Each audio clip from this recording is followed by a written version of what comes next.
আর মুড়ি কাটা পেঁয়াজ তো ঘরে রাখতে পারবো না। মুড়ি কাটা পেঁয়াজ ওই হয়তো এর হায়াত হলো 2 মাস। এই 2 মাসের ভিতরে মনে করি এগুলো বেঁচে শেষ করতে হবে, নালে পচে যাবো, নষ্ট হয়ে যাবো।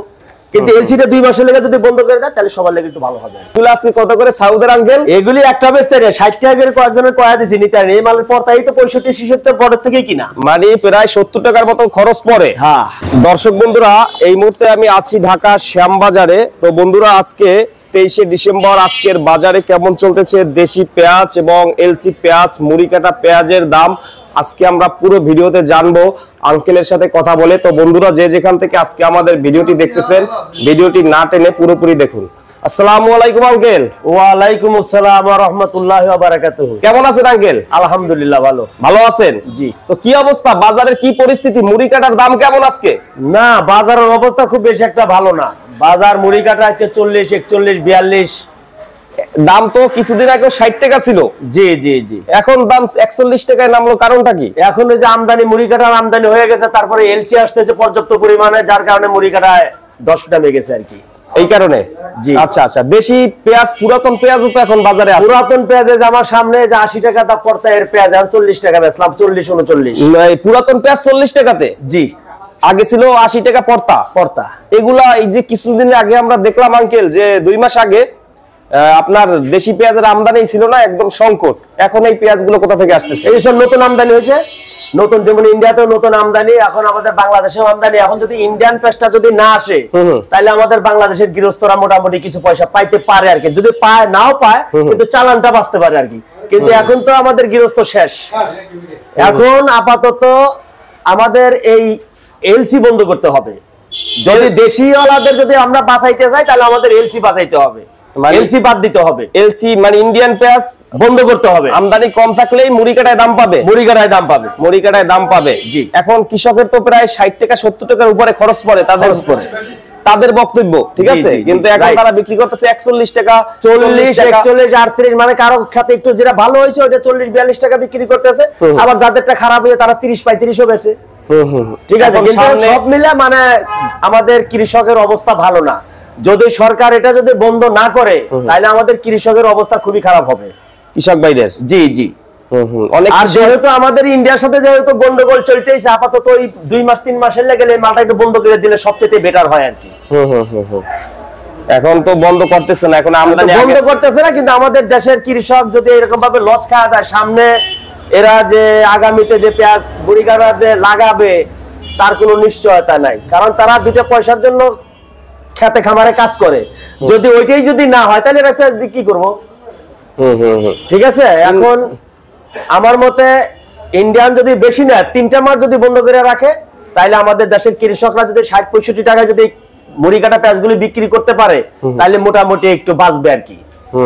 তারপরে সামনের সিজনে যদি হয়তো সারের দাম, তারপরে আরো অন্য কীটনাশক যেগুলি আছে ওগুলোর দাম যদি কমায় তাহলে হয়তো দেখা গেল তখন কমে বেচলে কোনো সমস্যা নাই। বেসনের দাম যদি কম হয় তাও সমস্যা নাই, তাহলে বাজার কমতে থাকবে আস্তে আস্তে। সব মানে সবকিছু সহানুভূতিতে থাকবে। কৃষকের খরচ কম হইলে দাম কমলেও সমস্যা হবে, সমস্যা নাই। কিন্তু এখন তো খরচ বেশি গেছে, যার কারণে এখন এদের সবাই তো পথে বসে যাবে। এবছর লস বেশি খেলে কিন্তু সামনে চাষও করবে না। এখন যারা এলসি আনতে দেয়, এলসি ওলারা তো ধরা, এলসিদেরও লস। যারা এলসি পটা থেকে কিনে নিয়ে আসতেছে একটু বেশি দাম দিয়ে, তাকে তো আটকেওয়ালা বাঁশ।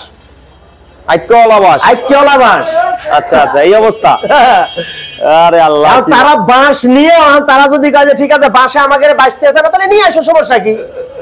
বেশি করে নিয়ে আসো, আমরা বাঁশ আসতে দায় দিয়ে দিব না, মানে বুড়িগঙ্গা তো সাথে আছে, এই সমস্যা কি? এই অবস্থা না, কিছু করার নাই তো। কারণ এরা যদি বড় থেকে মালগুলো যদি কিনে যদি না আনে, আপাতত স্টক যদি থাকে কিনবো না, আমাকে দেশি মালটার বাজার একটু বেড়ে গেল, তারপর দরকার আবার এক গাড়ি ঢুকাইলো। কিন্তু তা তো না, এটা তো পাল্টাপাল্টি করে, কার আগে কে ঢুকাইবো না ঢুকাইবো। ঠিক আছে, যেভাবে ঢুকায় পাল্টাপাল্টি করে বাসও খায়।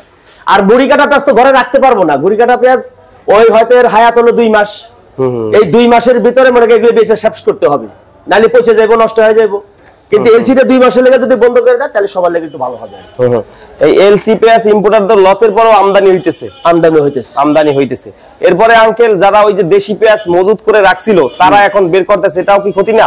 আগেরও তো পুরোপুরি আইকিওলা বাস চলেই গেছে, মানে দেশি পেঁয়াজে পুরাতন পেঁয়াজ আলাদের কেমন লস হইছে? আলহামদুলিল্লাহ অর্ধেকের বেশি লস। মানে তারা যখন 120 টাকা কেজি ছিল পুরাতন পেঁয়াজে, তারা ভাবছে যে 200 টাকা বিক্রি করবে, 200 টাকা বিক্রি করবে, নাহলে 150 টাকা বিক্রি করবে।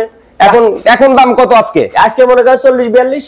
এত কম। মানে 3 ভাগের মানে 2 ভাগ শেষ, এখন 1 ভাগ আছে। তারপরে তো কাস্টমার ধরতেছে না, নিতেছে না, জোর করে ধরাইতে হইতেছে আর কি। বেশি পুরাতন পেঁয়াজ আবার কিছু পেঁয়াজে গাছ হয়ে গেছে। হ্যাঁ, এই পুরাতন পেঁয়াজ সবের ভিতরে গাছে ভরা, গাছ ছাড়া কোনো পেঁয়াজ নাই, বাগান হয়ে গেছে পেঁয়াজের বস্তার ভিতরে। এই অবস্থা। এইগুলো আছে কত করে সাউদের আঙ্কেল? এগুলি একটা বেচতে 60 টাকা করে কয়েকজনের কয়া দিছি নিতে। এই মালের পরতাই তো 65-66 পরের থেকে কিনা, মানে প্রায় 70 টাকার মতো খরচ পড়ে। হ্যাঁ, 70 টাকার মতো খরচ পড়ে, কিন্তু এখন আপনারা বিক্রি করতেছেন, বিক্রি করতে পারি না। 60 টাকা বলে দেই, তাও কাস্টমার নেয় না। 60 টাকা বলেন তাও নিতেছে না। আমদানি প্রচুর পরিমাণে। জি প্রচুর পরিমাণে। আবার কোন ঘরের সঙ্গে 52 টাকা বিক্রি করছে, মাল 52-51 বেচছে, 52-51 বিক্রি করছে। এই অবস্থা তো ইম্পোর্টারদের তো লস হইতেছে, লস মানে পুরো লস, প্রচুর লস হইতেছে। তো মুড়ি কাটা যদি এইভাবে থাকে, দাম যদি 30 এর নামে আঙ্কেল, আরো তো সমস্যা হবে। কিছু করার নাই তো, কারণ মুড়ি কাটা পেঁয়াজ তো কেউ ঘরেও রাখতে পারবো না, ওই ক্ষেতের থেকে উঠাই বেচতে হইবে, সবাই শেষ। আবার অনেকে এখন বের করতেছে না, রাইখা দিছে যে আর একটু বেশি মন হবে, এই জন্য ক্ষেতে এখনো আছে। তারা ভাবছে সামনে দাম বাড়তে পারে। আবার যদি এখন যারা 40-42 বিক্রি করতেছে, সামনে যদি 30 নামে, তাদের তো আরো বেশি লস, একবারে শেষ। গত বছর তো মুড়ি কাটার দাম পাইছিল, হ্যাঁ মোটামুটি গত বছর ভালো দাম পাইছিল। তারপর হালি পেঁয়াজও পাইছিল, কিন্তু এখন আবার সমস্যা হইতেছে বর্তমান সময়ে। আর এইগুলা কোথায় আঙ্কেল? এইগুলাও ইন্ডিয়ান। এটা ইন্দুরের মাল কয় আর কি, এইটা বলে ইন্দুরের মাল। জি, এইটা কত করে? এইটা ওই মনে করেন 45 থেকে 48 টাকা আজকে, 45 থেকে 48 টাকা। এই অবস্থা। তো এখন দেশি পেঁয়াজ তো প্রায় শেষ পর্যায়ে না, পুরাতনটা? হ্যাঁ, পুরাতনটা প্রায় শেষ, মানে লস খাইতে শেষ হয়েছে। এই অবস্থা। আর এইটা হচ্ছে 40 টাকা। হ্যাঁ, এটা 40 টাকা বেচছি, 38 বেচছি। মানে এই নতুন পেঁয়াজ আলারাও মানে সিন্ডিকেট করছে। নতুন পেঁয়াজ আলারাও সিন্ডিকেট করছে আঙ্কেল, তাই না? নতুন পেঁয়াজের কোনো সিন্ডিকেট নাই, পুরাতন। হ্যাঁ, পুরাতনের সিন্ডিকেট শেষ হয়ে গেছে, এখন সিন্ডিকেট এখন শেষ হয়ে গেছে। নতুন তো বলে মুড়ি কাটা যেটা, এইটাকে, এটা হচ্ছে পুরাতনটা, তাই না? এই অবস্থা। তো বেচা কিনা কেমন হইতেছে? বেচা কিনার অবস্থা খুবই খারাপ, বেচা কিনা খুবই কম, বেচা কিনা নাই, যার কারণে বাজার পড়ে গেছে। যদি বেচা কিনা থাকতো তাহলে বাজার এত শুইতো না আর কি। ঠিক আছে, বেচা কিনা নাই তো, যার কারণে একটু বেচা কিনার কারণে সমস্যা হইতেছে। তো ঠিক আছে আঙ্কেল, অসংখ্য ধন্যবাদ, ভালো থাকবেন। আসসালামু আলাইকুম। ওয়া আলাইকুম আসসালাম।